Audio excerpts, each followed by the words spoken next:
Hello and welcome to the channel. As always, like the video, and if you enjoyed the story, leave a comment on if you would want more. This fan fiction was not created by me, but in the description there is a link to the fanfic so you can show your support to the creator and read along. Without any more delay, let's dive into the story. Izuku sat on the stands with a dejected look on his face. He had his notebook open, ready to write down the quirks of Class 1B, but he didn't have the motivation to start writing. He sighed as he closed the notebook. "You all right, man?" Denki asked him. "I failed." "Don't take it so hard. I didn't get into the tournament either." Denki tried to cheer him up. But, I didn't only fail to get into the tournament. Because of me, Uraraka-san won't be able to get in. And now she's avoiding me." Denki flinched. "You Uraraka? She's avoiding you." Izuku looked down and got gloomier. Denki realized his efforts to cheer him up weren't working very well. "I'm sure it's fine. She would never avoid you." He turned and saw her walk into the stands. "See. There she is. Hey Uraraka. Over here." He waved to her. Ochako turned and saw them. She quickly spun around and walked away from them. "Huh?" Denki stopped waving and turned to face Izuku. The green-haired fanboy was emitting an aura of darkness that would have made Dark Shadow go berserk. I am sure there's just some misunderstanding," Denki said cheerfully, confidence dropping. "Look. She might be on her PE dash." He was briefly interrupted by Kyuka's ear jack poking him in the ear. "Honestly." She sighed in exasperation. "Ow." Denki sent a shock into the ear jack, causing Kyuka to retract it. "Hey. Where have you been all of this time? I didn't see you at all during the cavalry battle." "Me? The great author who writes our lives was too lazy to give me any spotlight." "Whoa. Really?" Denki asked in awe. "Of course not, you idiot. I was frozen by Todoroki in the very beginning. Our headband was stolen by that purple-haired guy." "Oh. I mean, it makes sense. Of course she would hate me after ruining her dreams. She has always wanted to become a hero as fast as possible. This opportunity won't come again for another year. And what happens if they change things? We could die in a villain attack because we didn't get proper internships. Oh my goodness. I killed Uraraka-san." Izuku's muttering spiraled deeper and deeper into despair. "Yeesh. Why happened to him?" Kyuka asked. "Midoriya?" Denki responded. "His girlfriend is avoiding him." Izuku was too busy contemplating his life to react to Ochako being called his girlfriend. "What?" Kyuka's voice was as loud as her quirk. "There has to be some kind of misunderstanding." "That's what I said. But then Uraraka ran away as soon as she saw him." "I'll go look for her. You stay with Midoriya and make sure he doesn't do anything rash." "Roger." Denki saluted. Kyuka ran off and left the two boys alone. "And she was the first girl I actually became friends with." Izuku's muttering continued. "Whoa, buddy. How about we watch the fight?" Denki directed Izuku's attention to the battle going on. Hitoshi Shinso versus Katsuki Bakugo. "What do you think about the sides?" Denki asked, holding up an imaginary microphone. "Kaken is definitely stronger. But from what I've seen of Shinsu-san's quirk, Kaken is going to have a hard time." "What is his quirk?" "He can control people who respond to him." For a reason unknown to Denki, Izuku got even more depressed. "Well, Bakugo is going to have a hard time against this opponent." As if on cue, Katsuki screamed out, "Die!" Hitoshi grinned in an evil manner. But in a rather anticlimactic manner, was still blown off the stage as Katsuki's explosion was far larger than expected. Number 13 checked on Hitoshi, winner, Katsuki Bakugo. Wow. Denki said impressed, that guy was pretty weak. I wonder how he got past the cavalry battle. Izuku flinched. Ochako. Kyuka called out through the hallways, where are you? She finally used her quirk and heard someone breathing heavily in the girls' bathroom. Ochako? Kyuka? A voice asked from behind the stall. Get out of there.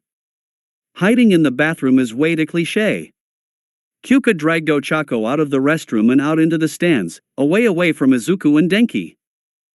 So? She asked expectantly. What? Ochako asked, trying to play off the fact that she was hiding in the place every stereotypical girl hides when they're upset or confused. Jiro sighed, what happened between you and Midoriya? Why are you so upset with him? Midoriya-kun? I'm not upset with him. Ochako said nervously. Then why didn't you call in Deku like you always do? Ochako froze, realizing her mistake. Ha? What's wrong? Kyuka asked again, are you angry with him for losing the cavalry battle? What? No. Ochako instantly denied, it's just. Ochako looked down as her cheeks turned red, it's just kinda embarrassing. What is? Well. Right after the cavalry battle. Ochako Uraraka. May we have amount of you time? Ochako and saw a group of reporters shoving microphones in her face. Huh? What is it? She asked in shock, spilling some of the water from her water bottle. We would like to ask you a few questions. One of the reporters said loudly. Why me? I didn't even pass the cavalry battle. We would still like to interview you. All right. Ochako said slowly, taking a sip, she was still feeling nauseous from the fight. How long have you been dating Izuku Midoriya?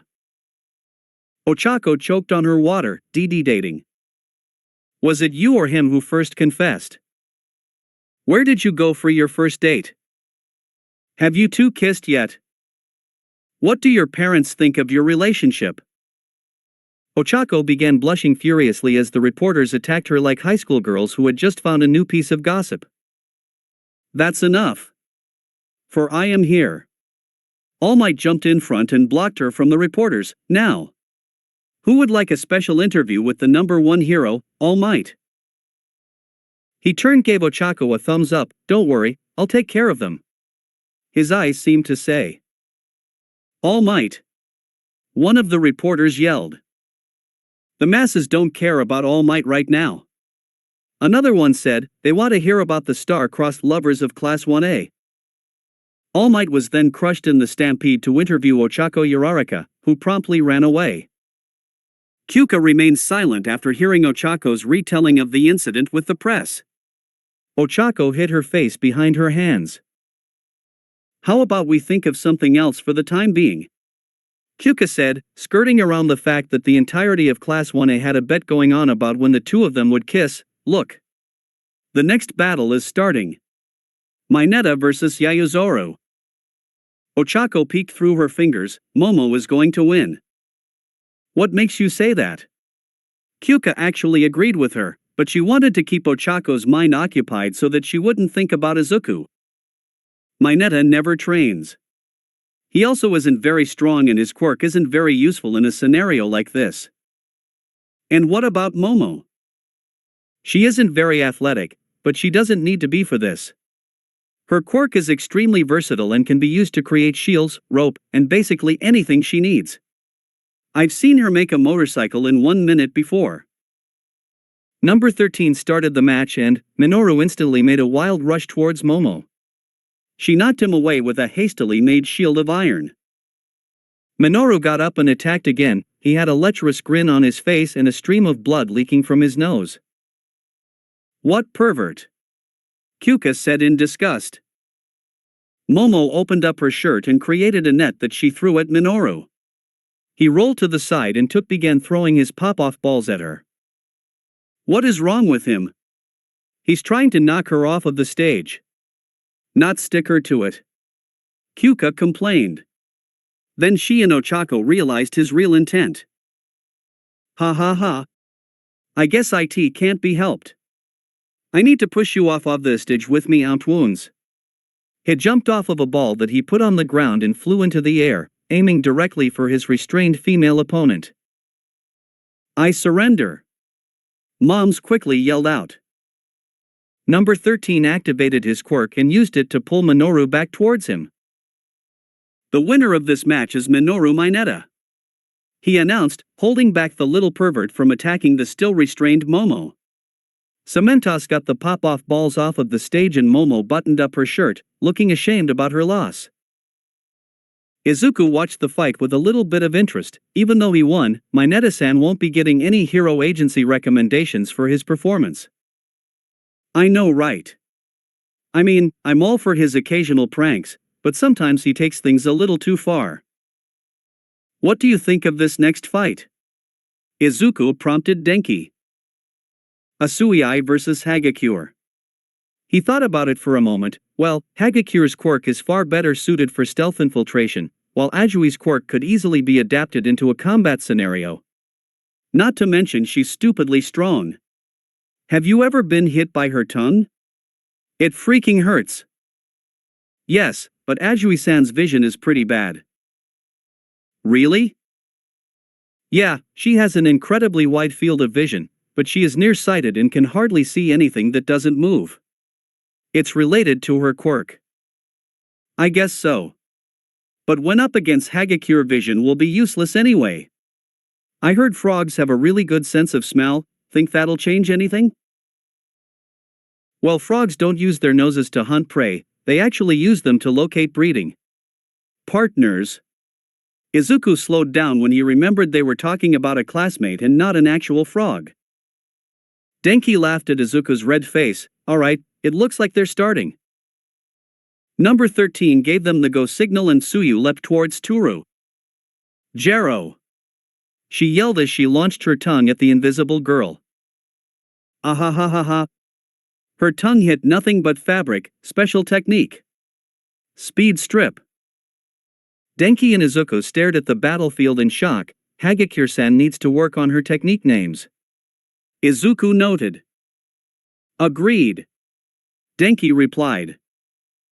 The rest of the battle was Tsuyu swinging her tongue around trying to hit an opponent who, for all they knew, might have left the arena ages ago. What do you think she should do now? Denki asked Izuku. Ajui-san is definitely at a disadvantage here. But if Hagakure-san accidentally gives away her position or attacks her and doesn't knock her off, Ajui-san can probably capture her. Tsuyu suddenly spun around and wrapped her tongue around what seemed to be nothing. Ugh! The audience heard Toru yell. Jero! Tsuyu threw Toru towards the wall. Number 13 looked around wondering what to do. Tsuyu walked towards the place she threw Toru to make sure she was alright. Push! Toru's bubbly voice rang out at Tsuyu suddenly fell out of the arena and into the ground. Yay! I win! Toru was heard celebrating. How did you not get thrown out? Tsuyu asked. Good question. Toru said cheerfully, not revealing if she had been knocked out of the arena or not. Number 13 looked back in for the between frog and empty space, not sure who to announce as the winner. Toru Hagakure wins. He said slowly, watching Tsuyu to make sure she wasn't upset. Jero, it was my fault for lowering my guard anyways. Good match. Toru agreed. She reached out her hand for a handshake. Tsuyu did not see the gesture and left. This caused Toru to remember that she was standing in the largest annual event in Japan, completely naked. Ochako watched Toru curiously as the girl quickly covered up her invisible body. I feel like it's more revealing when she is actually wearing clothes. She muttered to Kyuka. Yeah, don't question her. A lot of people have weird tendencies about their quirks. Who's next? Kirishima versus Ishido. Ijiru Kirishima grinned at his opponent. I really want to win this thing, so I'm not gonna hold back at all. Eh? Even though going easy on a frail girl is the manly thing to do? His opponent, Mina Ashido, asked innocently. Ijiru froze, not sure of what to do. And begin. Number 13 started the match. Mina skated straight to him by creating acid from her feet. I got ya. She yelled happily as she threw a glob of acid at him. Gore. It's not manly. Ijiru was still working out the paradoxical situation in his mind as the acid hit his chest. Ugh. That itches. He swung a hardened fist at the pink-skinned girl. Oi. A sneak attack? Not manly at all. Mina said as she did a back handspring away from the fist. What? Ijiru asked in shock. That wasn't a sneak attack. He lost his focus and his hardening came off. And boom! She yelled as she launched another glob at him. He held his arms over his face, blocking the acid from hitting his eyes. Then the self-proclaimed frail girl slid up to him and delivered an uppercut that was strong enough to lift him off of the ground. Ugh! We're not done yet. Mina yelled as she shot a stream of acid. She then grabbed Ijiru by his shirt. Sorry about this, horn buddy. But I'm in this to win. She flung him. The acid acted as a grease, and he slid towards the edge of the arena.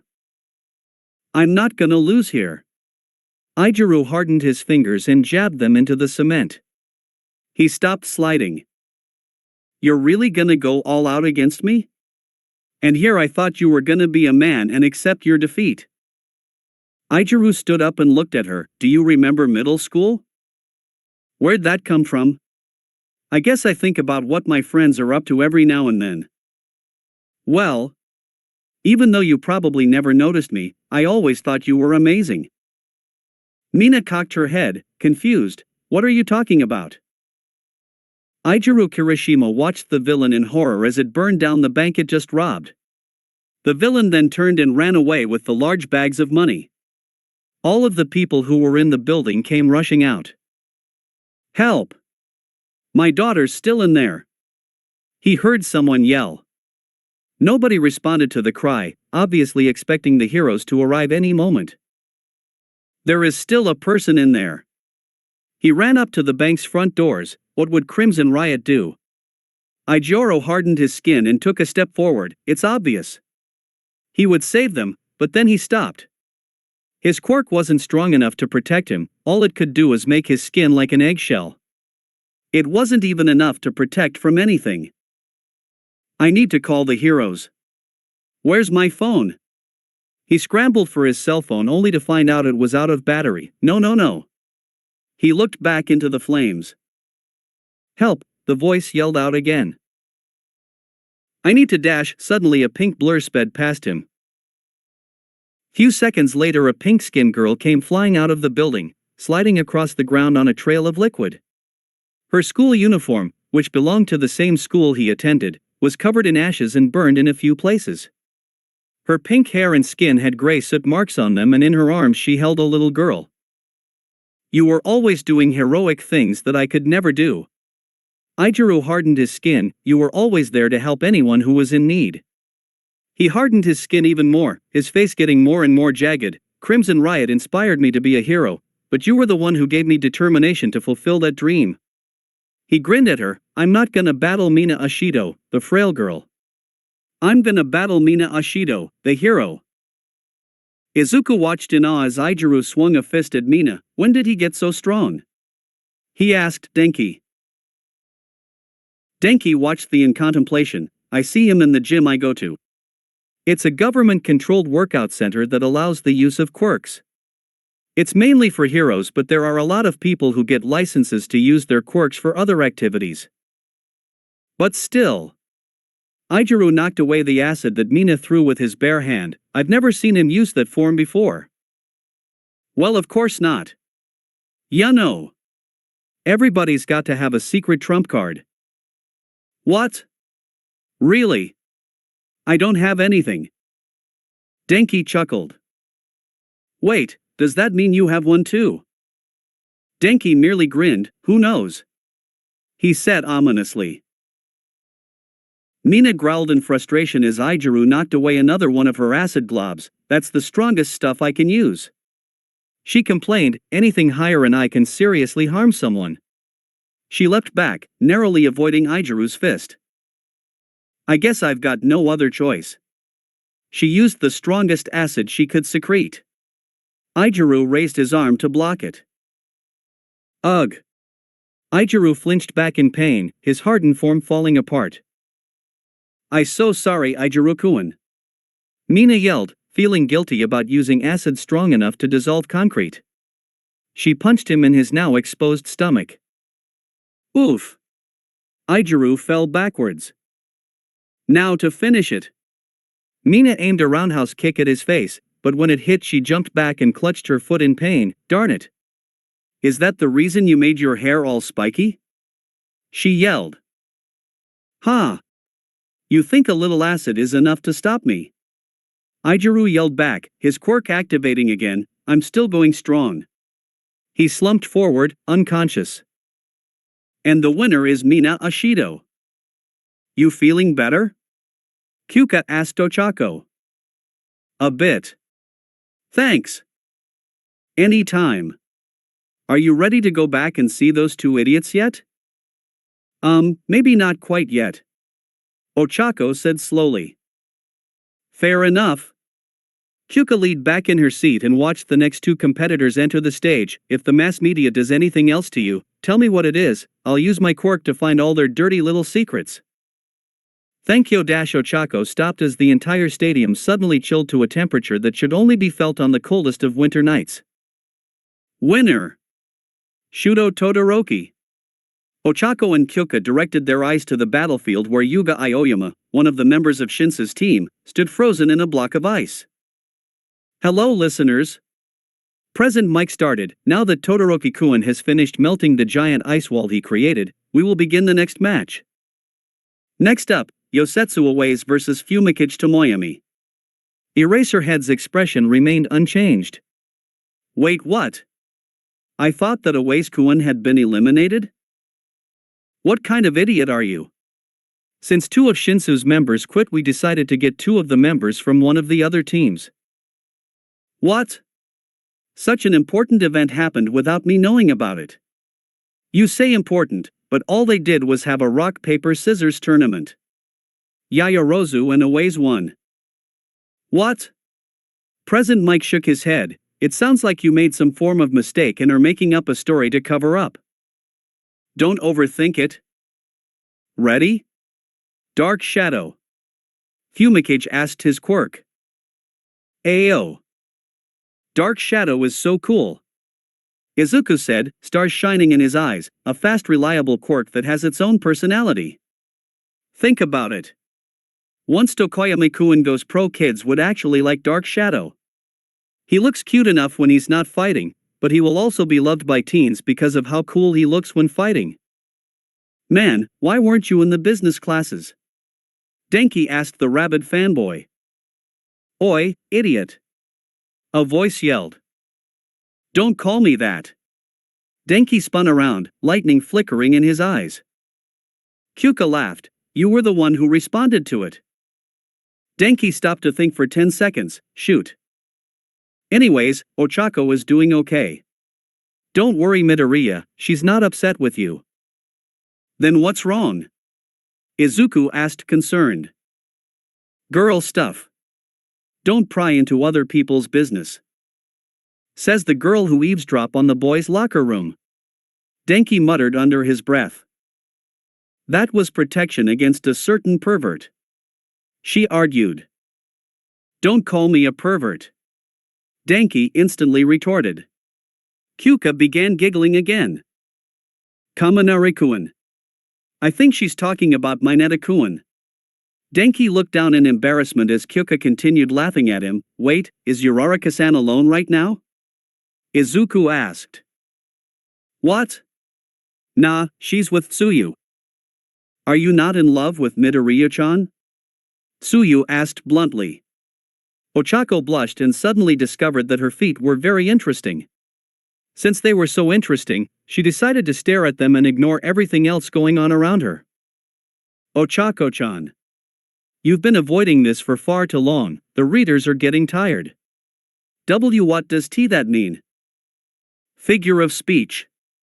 Suyu turned to the fight. Fumikage was slowly pushing back his opponent who was trying to get in closer. Ochako sighed, I dunno. I don't really know much about love. How cute, Ochako-chan's first love. Don't phrase it like that. Suyu closed her eyes and smiled, you two are far too innocent. Winner, Fumikage Tokoyami. Ida-kun and Shuji-kun are up next. Izuku commented excitedly. Yeah. Who do you think is gonna win? Denki asked Kyuka. Definitely Shuji, he could probably hold back a runaway train. Ida's kicks won't do a thing. Sure they will. Izuku flipped a couple pages on his notebook. Ida-kun's engines can generate enough force to break through steel. Doesn't that mean he'll break Shuji's fingers? Denki asked worriedly.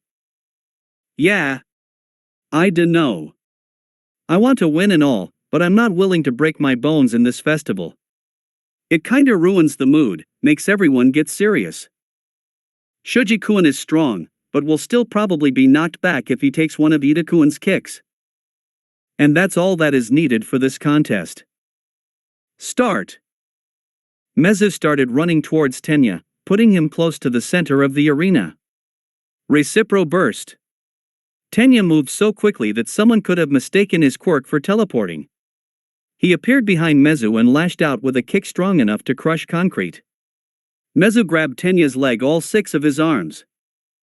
Recipro extend. Tenya spun, wrenching his leg out of Mezu's grasp. Mezu jumped backwards to put some distance between himself and the spinning top of Death Feet. It was a bad move. Tenya landed and kicked off the ground, kneeing Mezu right in the gut. Mezu, in response, grabbed and threw him towards the out-of-bounds line. Tenya fell to the ground, his engines burning his calves. Ida-kun is gonna lose. He probably can't move after using his engines that much. Mezu walked up to Tenya, it looks like I have been defeated. He said as he offered one of his hands to Tenya. What? That last attack was too powerful. I wouldn't be able to fight in the next match. 4 of his arms were holding his stomach in pain. The last one was grinning at him, so what do you say? Do you want to go on to the next match? Tenya took his hand and stood up, his legs still felt like they were on fire, I wouldn't miss it for the world. Winner. Tenya Ida. What's going on next? Ochako asked. I believe that Hatsune-chan is going to be giving a performance with her babies. Greetings everyone. But mostly the big companies. An exuberant pink-haired girl waltzed onto the stage with her arms spread out. Today I will be showing you my babies.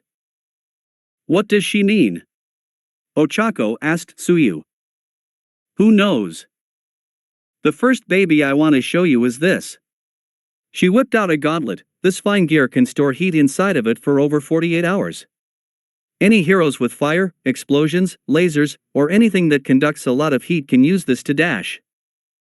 Suyu grinned, she reminds me a lot of Midoriya-chan. Ochako did her best to ignore her. 40 minutes later. And this baby is used for stealth operation dash. Hatsune-san. May Hatsune turn to number 13. Yes? Could you wrap things up? I know that you wanted to do a merchandise show instead of an actual fight, but we need to be continuing the tournament. You are right. I apologize, I lost track of time when I was talking about my babies. And this one can dash. 1 minute. Number 13 said firmly. Fine. May turn to the audience, for my last baby I need 2 volunteers. She grinned as she scanned the bleachers. Her quirk, Zoom, allowed her to locate her targets instantly. You there? Boy with the green hair. And you. Girl with hoe just turned bright red. Both Izuku and Ochako were quickly pulled over by Cementos, who wanted to end May's act as soon as possible. Good. Good. She held up 2 headbands, big support companies, behold. First, I would like to say, these babies are the pride and joy of Class 1H. We've spent many hours working on these. After studying the pro hero Mandalay, we have replicated her telepathy with telepathic headbands. These are perfect for operations that require teamwork. They are always clear, no one can jam the connection, and they can be used without making any noise. Now watch as I put them on our volunteers. Despite their protests, May shoved the 2 headbands on their heads. Izuku felt the headband's pressure on his forehead. It felt strange. But it also felt comfortable. Like there was another presence in his mind. One besides his own. Then a voice came into his mind. Thought that didn't belong to him. I love Deku-kun. Die. Minoru flew backwards as Katsuki's quirk exploded in his gut. He rolled towards the edge of the stage, clutching his stomach in pain. Where do you think you're going? Perverted shrimp. Come on. Perverted shrimp?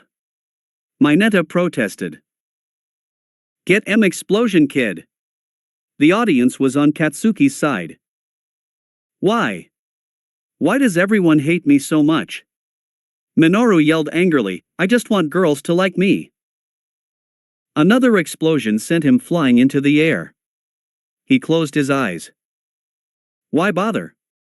There's no way I can beat Bakugo. He's basically the top of our class. But then, his conversation with Fumikage popped into his head. Fangirls. Minoru opened his eyes that had shifted to a brilliant gold color. Ray-o-o-wuff. The energy that began leaking from his body painted the air around him yellow and his hair sharpened to that of a golden mohawk. What the hell? Katsuki asked as he backed off. I will surpass you. And I will form a harem.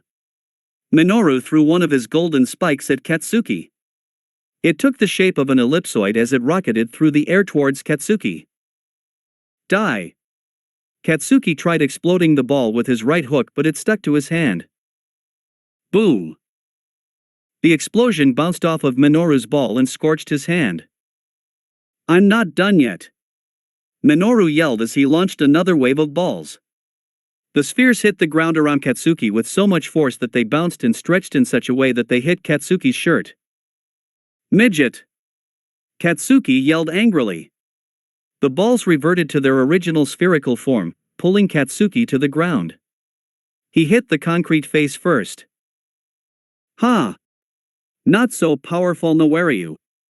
Minoru yelled as he walked up to Katsuki. I, Minoru Mineta, have defeated Yo-! Katsuki ripped out of his shirt and hit Minoru in the face with a huge explosion. He then promptly began to beat his face into a bloody pulp. Number 13 let it go on for about a minute before he interjected to stop it. Winner, Katsuki Bakugo. Number 13 raised the shirtless victor's bloody fist in the air. Denki and Kyuka stared at the battlefield in confusion. Super Saiyan Mineta? Next up we have Mina Ashido versus Turo Hagakure. Number 13 announced, begin. You're going down, Mina. Turo yelled as her clothes hit the floor. Turo. Have a bit more respect for yourself. Mina complained. Her shirt then suddenly lost a button, eh? Had. I can defeat you. Like this. 2 more buttons popped off of Mina's shirt. Eek. Mina grabbed her shirt and pulled it over her now exposed stomach. What are you doing? She yelled, her entire face turning lilac. Why am I doing? I'm winning this tournament. Mina's shirt was ripped off of her body, leaving her in a black bra. See back of volume 9. Gore. This is nothing. She yelled as she began fighting.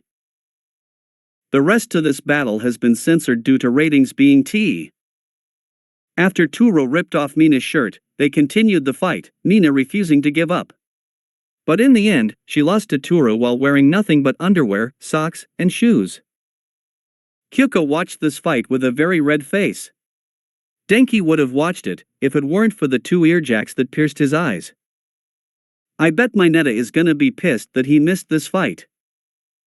Number 13 sighed as he felt a migraine coming on. Next up, we have Fumikage Tokoyami vs Shuto Todoroki. Hopefully this fight will be more legitimate than the previous 2. Begin. Dark Shadow. Fumikage called out to his partner. Ayo. Dark Shadow made a preemptive strike at Shuto. Shuto didn't respond with words. Instead he made a wall of ice appear in front of him. Aura, aura, aura. Dark Shadow's talons crushed the ice wall into bits. Once it fell, a wave of frost came out and froze over the black bird. So cold. Shuto shot another round of ice towards Dark Shadow, completely encasing him in the ice. Dark Shadow. Fumikage yelled. He then rolled to the side as Shuto set a ice wall his way. Darn, rolling is harder than I thought. Dark Souls makes it seem so easy.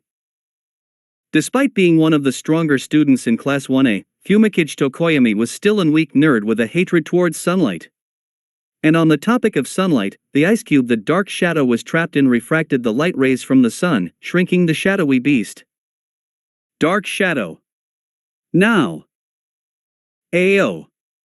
Dark Shadow slipped out of his icy prison and swung one of his massive talons at Shuto. NGH. Shuto grunted as he was knocked out of the arena. Winner. Fumikage Tokoyami. Kyuka and Denki would have been watching this fight, but they were both visiting Recovery Girl's office. Denki needed a guide since he had lost vision in both of his eyes. Well, next up we will be having a 3-way battle between Katsuki Bakugo, Turo Hagakure, and Fumikage Tokoyami. Number 13 cleared his throat. Our other contestant Tenya Ida had urgent family matters to attend to, so he is unable to participate. Someone get this freaking ball off OFME. Katsuki screamed in rage. Minoru's pop-off ball was still glued to his right hand. He was unable to put on his new shirt because of it. And without further ado, listen to me, you dash. Begin. Rao Wu. Katsuki vented his fury by unleashing an explosion the size of a building at the nearest person. Sadly, that person happened to be Turu. Wah! Her clothes were blown away, for whatever reason. The sudden light from the huge explosion caused Dark Shadow to start crying and Fumikage to cover his eyes. Die! Katsuki went for his right hook, only to remember that Minoru's ball was blocking it. Boom! The ball exploded and the sudden shockwave sent both Katsuki and Fumikage flying over the borders. Number 13 nervously looked back and forth, not sure what to announce. Wahaha! A figure could be made out amongst the dust thrown up from the explosion. It appears like I have one. Turo stood in the middle of the field, partially visible from the dust and ash sticking to her body. The winner is Turo Hagakure. Oi Izuku. Denki asked in a bored tone. His eyes had been healed. But then what is the meaning? It can be platonic, right?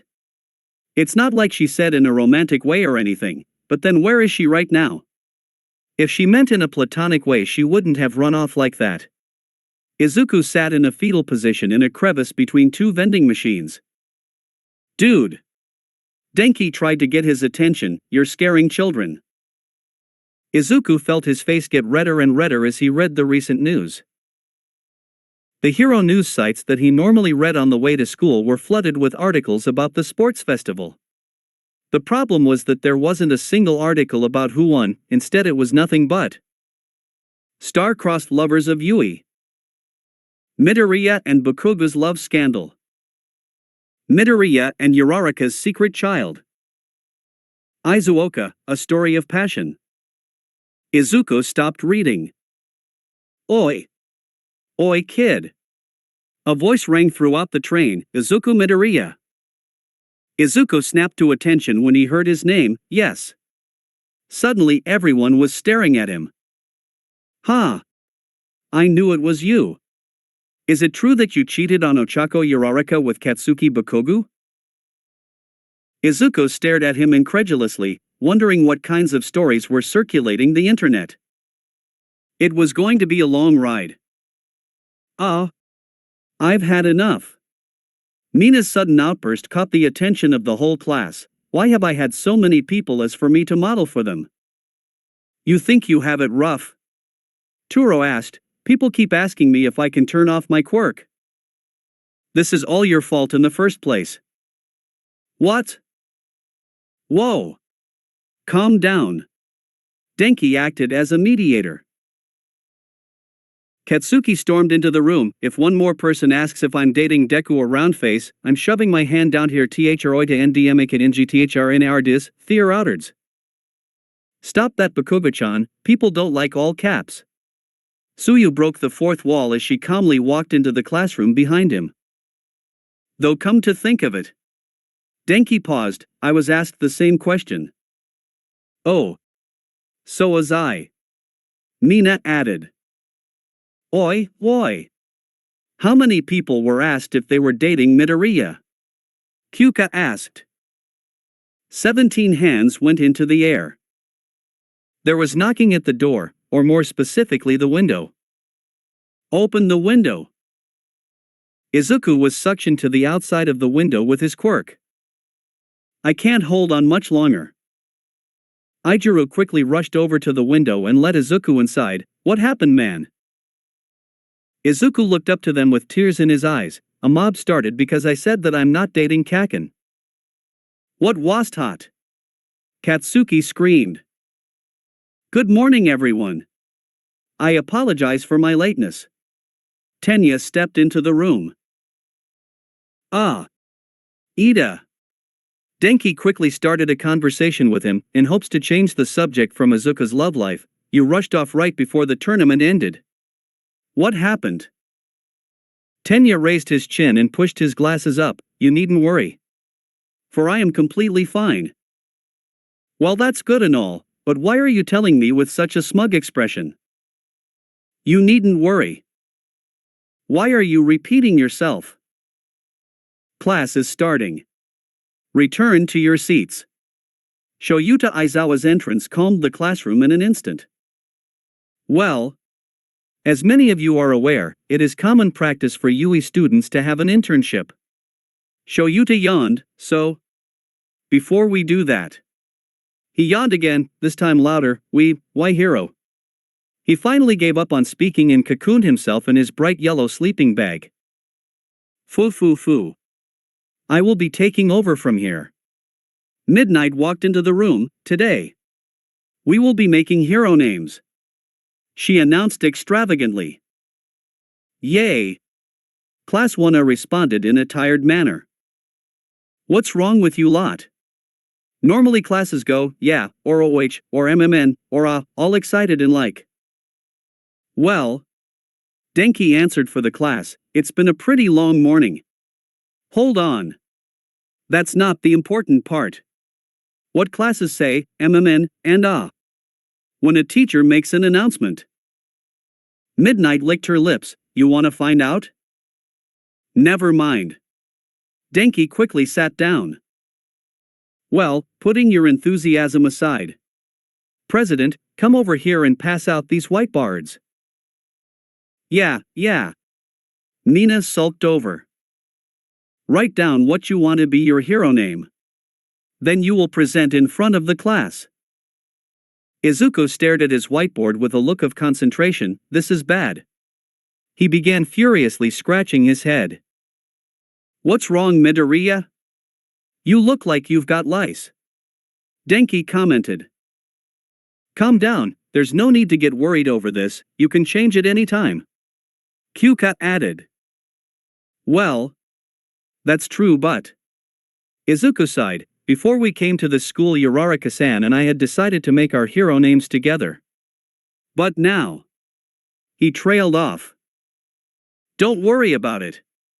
You'll think of a name soon enough. Denki gave him a thumbs up. I've already thought of mine. What is it? Knowing you, it's probably a stupid name. Kyuka grinned. What? My name is amazing. What do you think of the name, Taserface? Denki struck a dramatic pose. Pfft, ha ha ha ha. Kyuka started laughing at him. Taserface. Seriously. Why are you laughing? It's a great name. What? Do tasers actually come out of your face? Well, more or less. Denki rounded on Izuku Midoriya. Back me up. Tell her that Taserface is a cool name. Sorry, Kaminari-kun. The door suddenly swung open and Ochako Uraraka walked in with a pale face. You're late, Uraraka. Midnight called her out. What were you doing? Ah. Sorry. Her voice was hollow. A mob started because I said that I'm not dating Kaken. Oi. Stop calling me that, nah dash. I'm so sorry. Midnight said in a sympathetic voice, go ahead and sit down. Ochako sat down in her seat next to Izuku. Both of them then did amazing impressions of stone statues. Izuku turned to Ochako, his movements jerky and rigid. Gee, good more dash. Kyuka-chan, good morning. Gee, good morning. Kyuka replied, confused. Nice weather, right? I guess? It's a bit clue dash. Ah ha ha. I know, right? Well, I shall be going now. Ochako made a wild dash for the door. Don't worry about it. Denki consulted Izuku.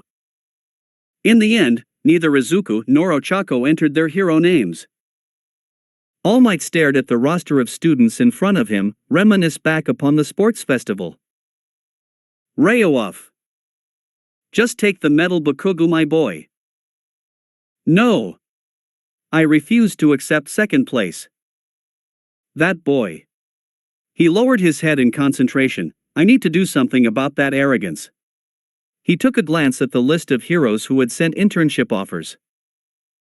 None of these will work.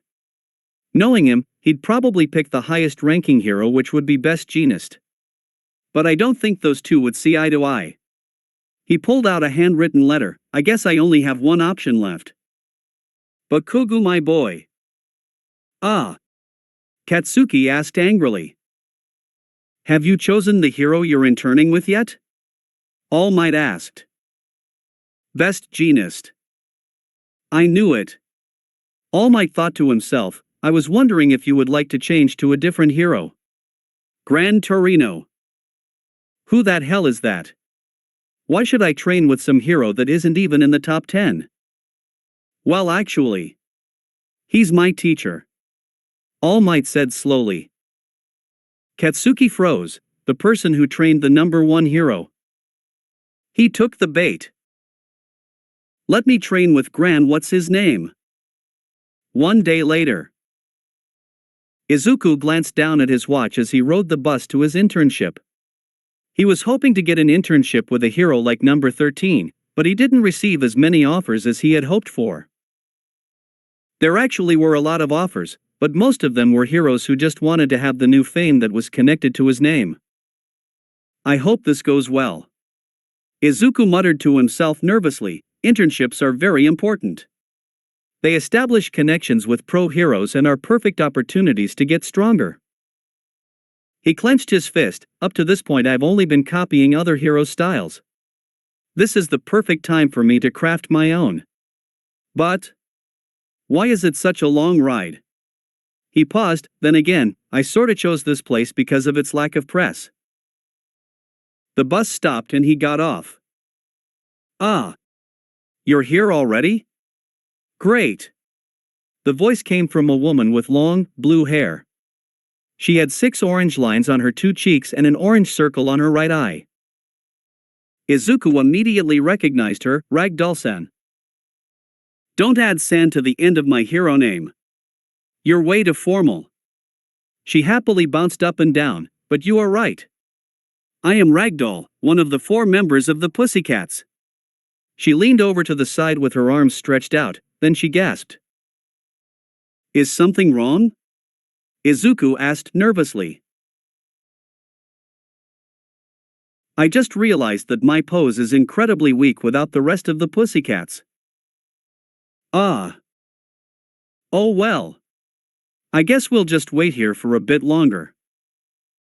Wait? What for? Izuku asked. What for? For the other student, of course. What was her name? Sorry, I'm late. I fell asleep on the bus and had to stop the bus. Izuku instantly recognized the voice. Oh yeah. Ochako Uraraka. Midoriya? Ochako changed what she was about to say halfway through the nickname. Izuku felt a sharp pain in his chest. It was as if someone had stabbed him in the heart and then had proceeded to pound the knife in with a mallet. While he was on fire. Being addressed like that hurts way more than I thought it would. Hold on a second. Ragdoll put her gloved hands on both of their heads. You two are at an internship right now. This is work. All right. They answered. When you are here, you will address each other by your hero names. Izuku raised his hand. I never entered my hero name. Ochako looked away, and neither did I. Ragdoll grinned at them. No worries. If you didn't enter anything, your first name is always your default name. All right. They answered. Izuku was a little bit faster on the uptake. Wait. I'm supposed to call Uraraka-san, Ooko Ochako-san. Ragdoll karate chopped his head. I already told you. Drop the san. It's way too formal and it must be a pain to add to the end of every name. Besides, Ochako is probably fine with dash. Ochako was slowly drifting away from the floor with her hands covering her bright red face. Ragdoll sighed, whatever. Izuku. Ochako. Both relatively snapped to attention. You will have 1 hour to make it to the campgrounds.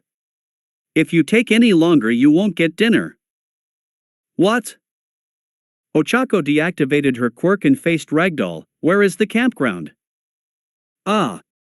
About that. Ragdoll suddenly shoved them both over the fence outlining the side of the road. Turns out that the fence was there for a reason. The fence was built in order to prevent people from falling off of the looming cliff right behind it. But since the fence failed in its job, Izuku and Ochako began falling alongside the rocky wall that was the side of the cliff.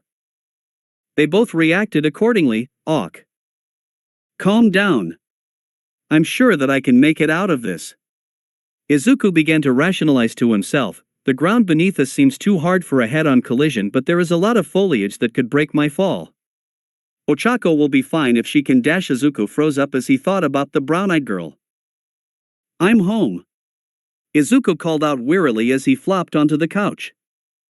Welcome home, Deku. He turned and saw Ochako peeking into the room. She was wearing his t-shirt and jean shorts. How was work? Izuku grimaced. Awful. Number 13 put me through the ringer. The road to becoming the number 1 hero is a long one. Ochako sat next to her husband and leaned on his shoulder. It's not that bad when you're walking it alongside the most beautiful hero in the world. Izuku said happily, resting his head on hers. Ochako was silent for a second. About that. Izuku sat up and looked at her. Is something wrong? Ochako twiddled her thumbs. Never a good sign. You might have to walk the path alone for a little bit. Izuku looked like he just watched his puppy get run over. You don't want to be a hero anymore? But we were gonna make an agency together. Is it because we're still sidekicks? I just thought that we needed some professional experience before starting our own agency, but dash. Ochako shook her head vigorously. No. It's not that. What is it? Ochako looked away. I may need to go on a bit of a maternity leave. Izuku took a full 10 seconds to process what his wife had just told him. WND, did you find out?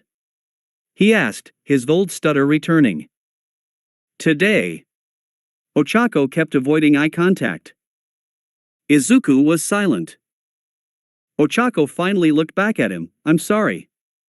I know that we were going to wait until we were ready. But I just went to get a checkup today and the doctor said. Are you mad? She asked, concerned. Mad? Izuku questioned. Why on earth would I be mad? I'm gonna be a father. He picked her up and swung her around. This is the happiest day of my life. But, what about work? Ochako asked. Number 13 will understand. And with Kaken's agency starting up, crime is at an all-time low. But what about afterwards? It'll be fine. I'll work some days, you'll work others. And we can have Eri and Kuta come in to babysit. You know how much they love kids. But dash.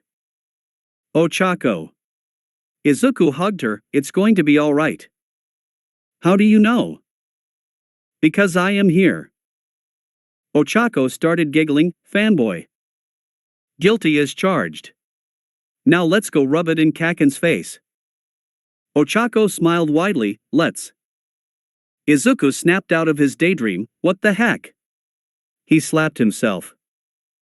I need to calm down and look at things rationally. If I can just navigate myself towards the soft bushes. Izuku used his quirk to pull himself towards the foliage.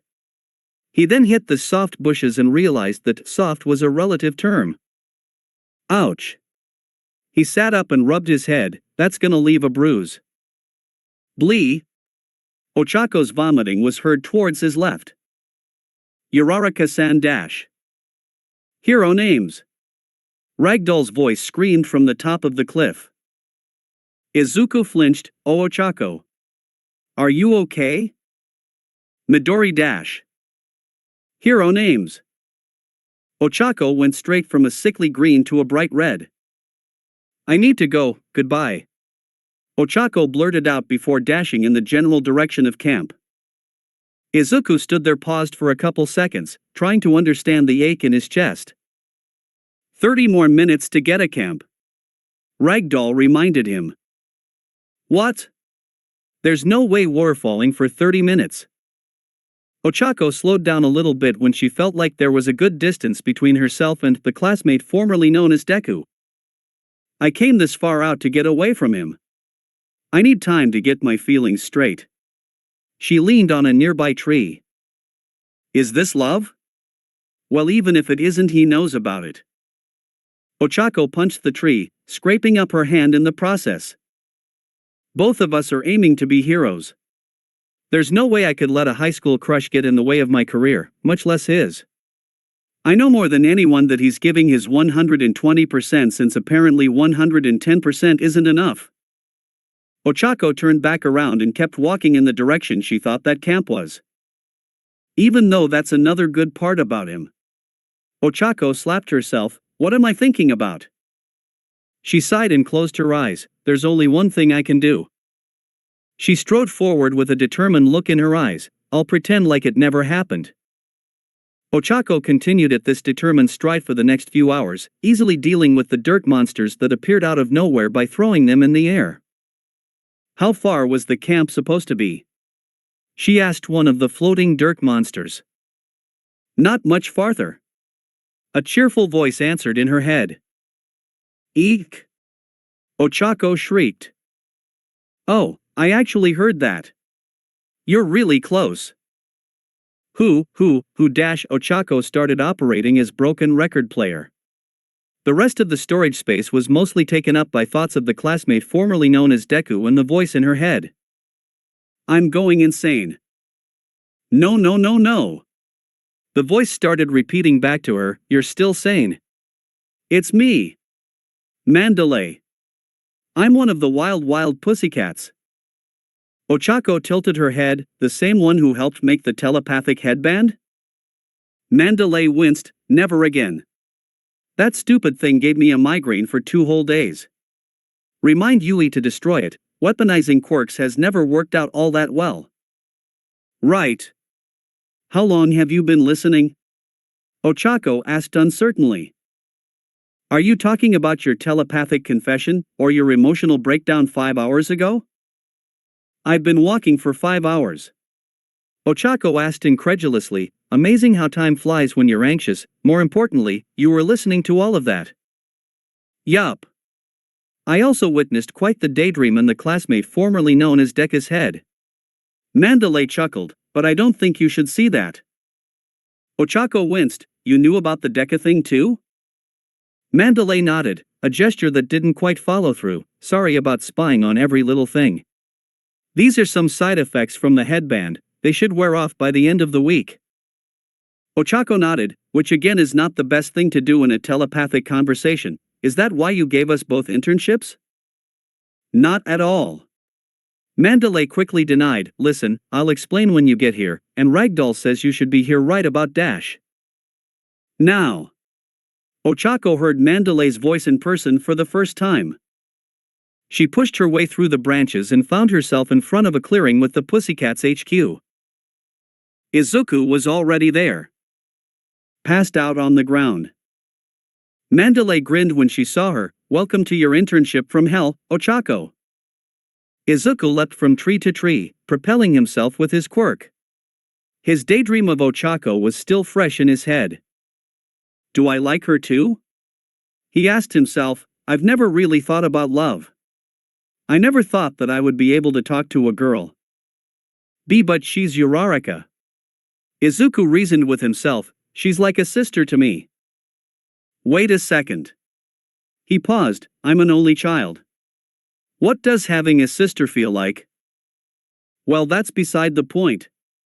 What I'm saying is, I don't think of her in that way. Well, wanting to kiss your sister is normal, right? Suddenly a voice screamed inside of his head. Of course it's not normal. Izuku tripped up and fell off the tree he was jumping from. Who's there? He asked, his voice cracking in the process. Listen, Izuku, it doesn't matter who I am. Right now the only important thing is clearing up your misunderstanding of sisters. How do you know my name? Unimportant. I'm gonna be very clear when I say this. Ochako is not like a sister to you. The voice boomed in his head. But. You've never had a sister, so there's no way you would know what it's like, but you feel nothing but love towards Ochako. Familial love? Izuku asked hopefully. No. Quit deceiving yourself. Based on that daydream you had while falling off a cliff, you really want to marry and have kids with dash. Izuku was officially broken. Man up already. I have money on you. Izuku cocked his head, okay really? Who are you? Avoiding the subject are we? Fine, I'll play your game, but we're not done with this conversation. Right. Izuku stood back up and continued jumping from tree to tree. My name is Mandalay Dash. Of the Wild Pussycats. Izuku fanboyed, so this is your quirk. Telepathy is so useful. This is not my quirk. This is a hangover from the failed telepathic headband idea. Izuku thought back to the headbands, so that's how they worked. They used your mind as a server that received and broadcasted messages. Mandalay sighed, yes they did. But unfortunately they happened to be hundreds of miles away when they were used. Izuku winced, I see why that would hurt, especially considering that you've never been able to broadcast a message farther than 12.5 miles away. And how the heck do you know that? Well you know Izuku stopped talking when he saw the Pussycats HQ up ahead, I see your agency. He yelled excitedly. Oh, you're already here? 1 SEC, I'll be out in a minute. Izuku slid to a halt and looked around. There was the HQ, but along with it, there were several buildings that could be storage facilities, an open-air onsen, somebody's kid, and a pavilion with several fireplaces. Izuku looked back at the kid. Hello? What are you doing out here? The kid was short, as most kids are. He was also wearing a red hat with two horns sticking out of it. It may have been quirk-related, but it honestly looked purely aesthetic. His response was short and polite, "None of your business. Screw off." Okay, it was short. Izuku tried his best to maintain his grin. "Do you live with the pussycats? I'm going to be interning with them for this upcoming week." The kid seemed to get angrier. "So you're a hero wannabe, huh? That's one way of putting it. How lame," the kid said as he turned and walked away. This shocked Izuku. Kids usually loved heroes. Or at least he did when he was a kid. Come to think of it, he still loved heroes. "Well, I'm Izuku Midoriya. Can I at least know your name?" The kid decided that words didn't work very well on Izuku and resorted to violence. He kicked Izuku in the balls. "Kuta!" Mandalay yelled as she ran out of the main building. "Don't kick my interns in the balls." Kuta made some sort of response, but Izuku didn't hear him. He was too busy dealing with the excruciating pain. His mind decided that the pain was too much for him to handle after having a 5-hour hike. Izuku passed out. Ochako sat down and watched hungrily as Ragdoll, Mandalay, Kuta, and the other 2 members of the Pussycats devoured their dinner. Man! 5 hours. That has to be a new slowest record. Ragdoll said as she ate a spoonful of curry, "But I was expecting you to pair up with Izuku like you did in the obstacle course." Ochako scratched her head. "Izuku and I aren't on very good terms right now." The only reason Ochako could refer to Izuku by his given name was that the owner of the name happened to be passed out on the couch, not hearing the conversation.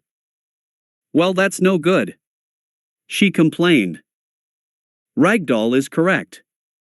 Tiger, the one male of the group, joined the conversation. "You two are supposed to be working together on this internship." "About that," Ochako said slowly, "what are we doing? I thought we were going to go on rescue missions, like you guys." Mandalay shook her head. "You guys are actually here for a different reason. 2 words. Plus ultra." Ragdoll supplied. Mandalay hit her in the back of the head. "Hero teams. There aren't very many of them, but they are some of the best at their jobs."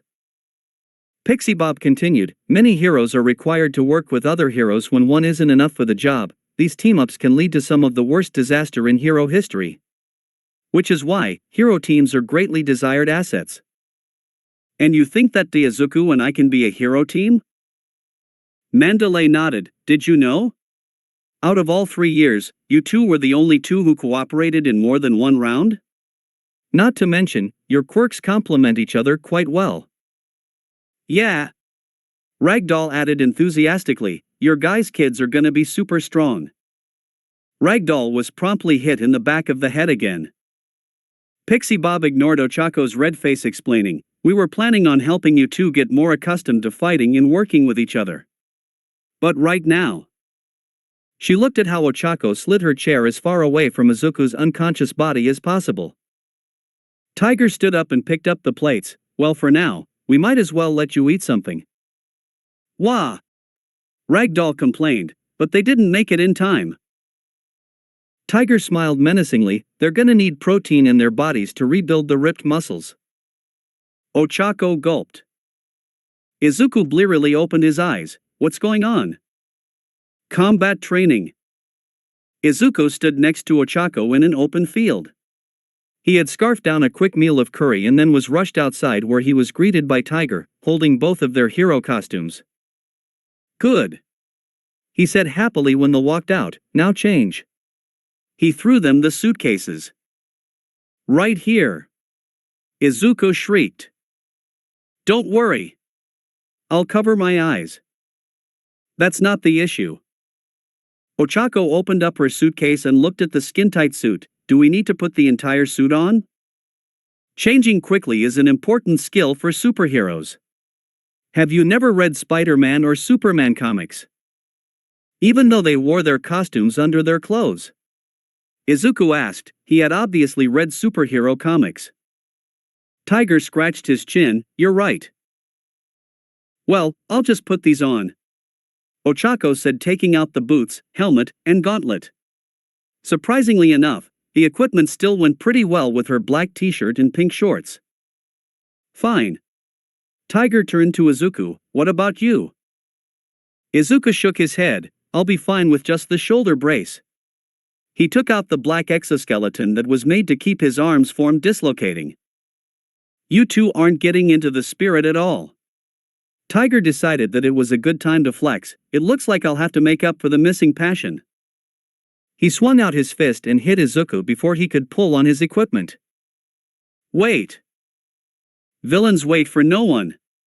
Tiger exclaimed as he swung out a roundhouse kick that sent both Izuku and Ochako flying.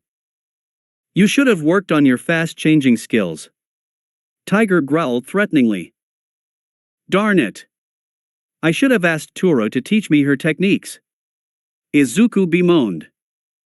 I don't think Turo is only good at stripping.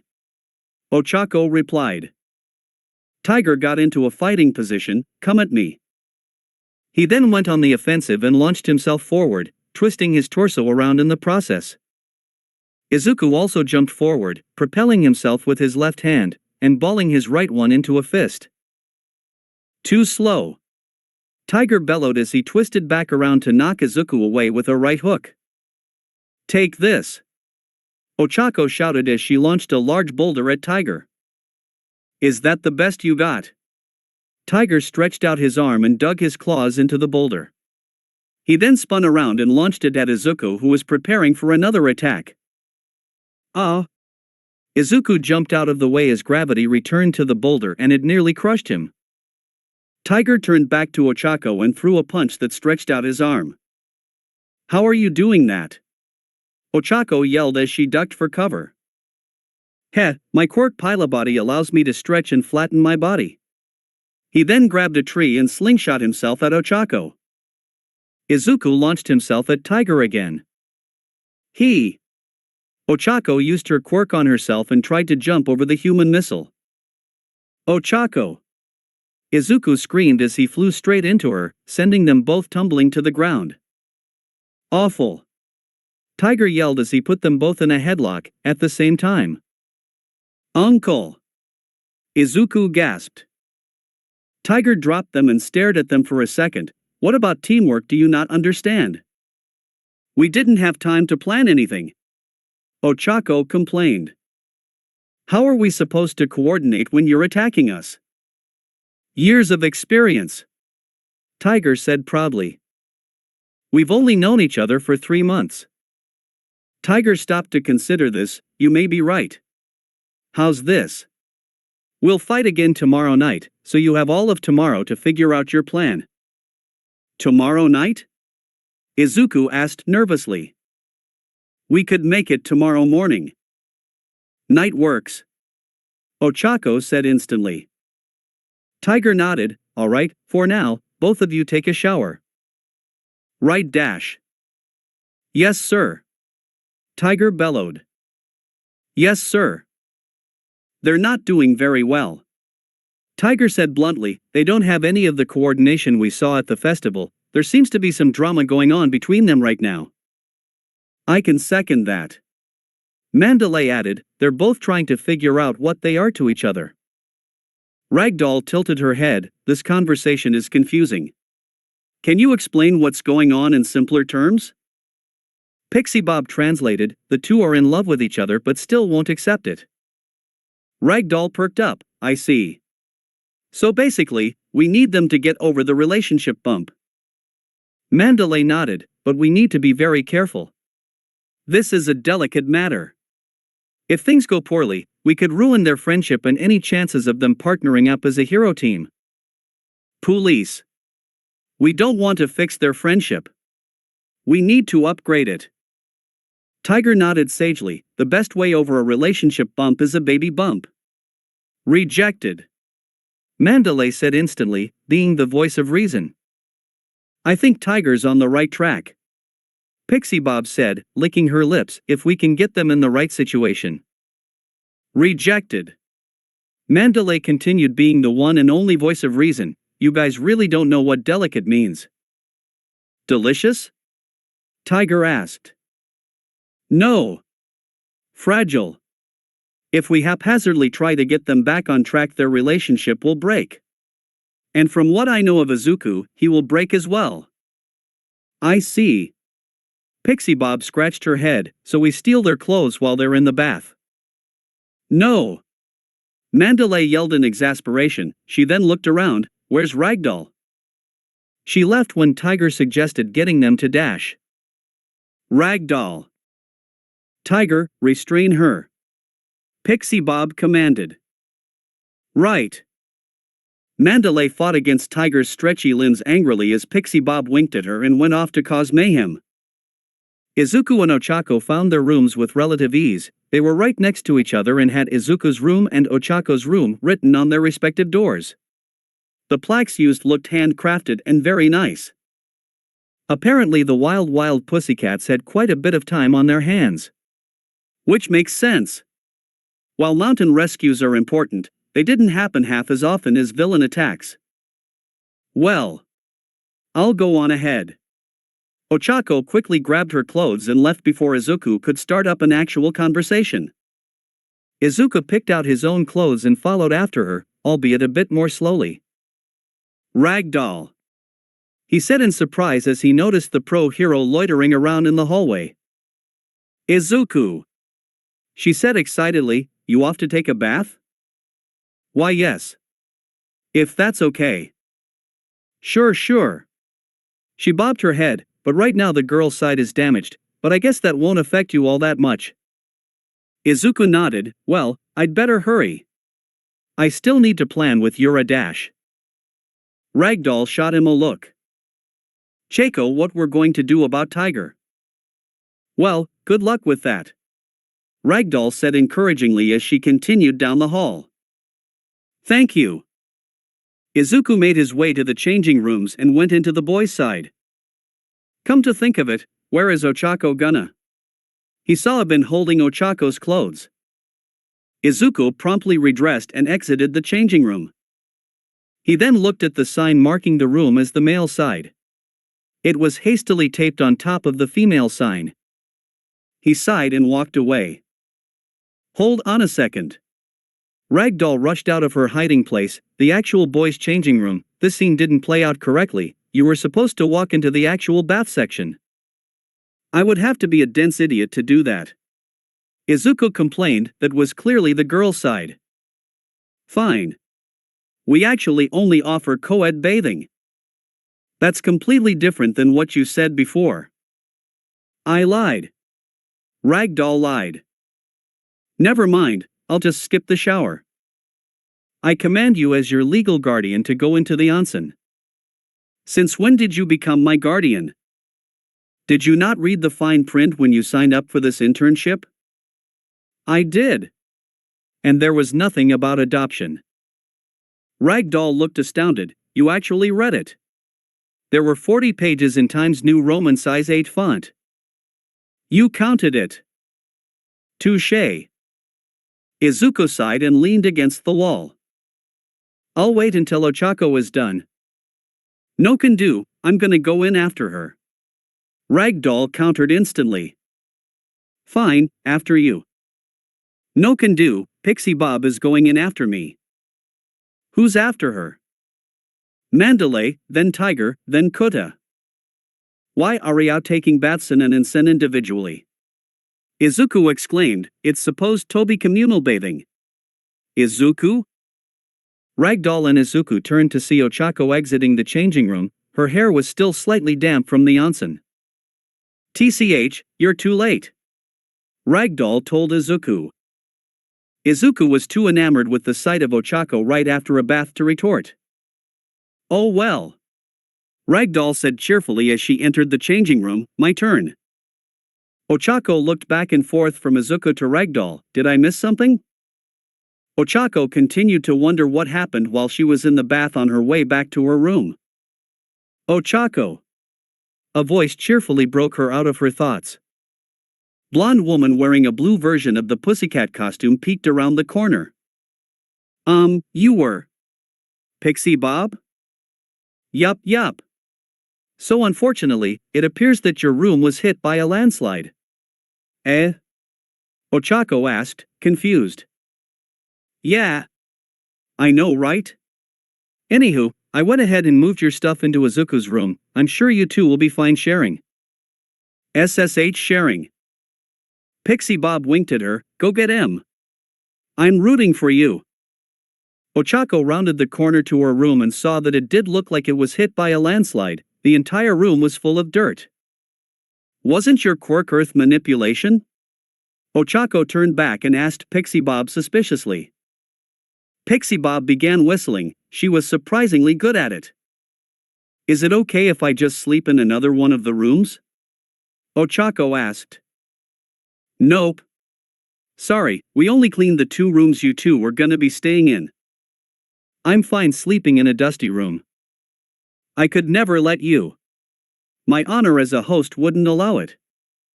But you would allow 2 teenagers to share a room. Forget room. You two need to share the bed. Why?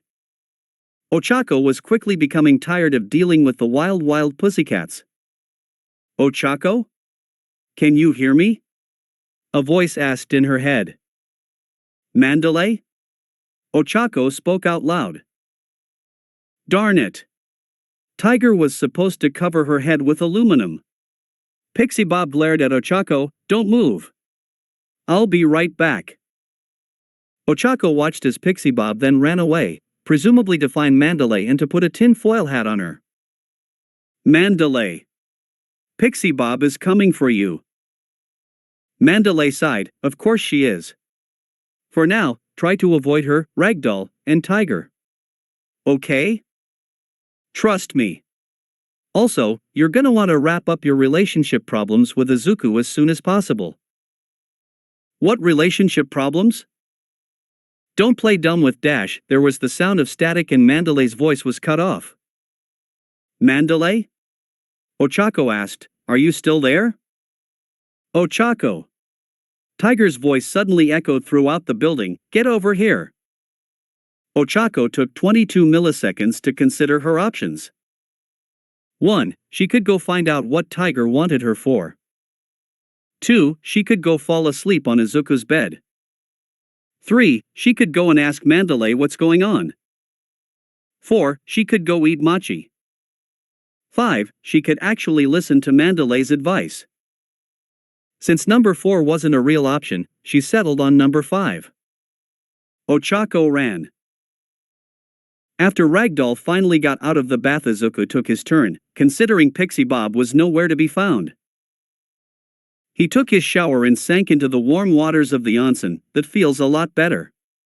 He sighed in pleasure, still aching from various bruises.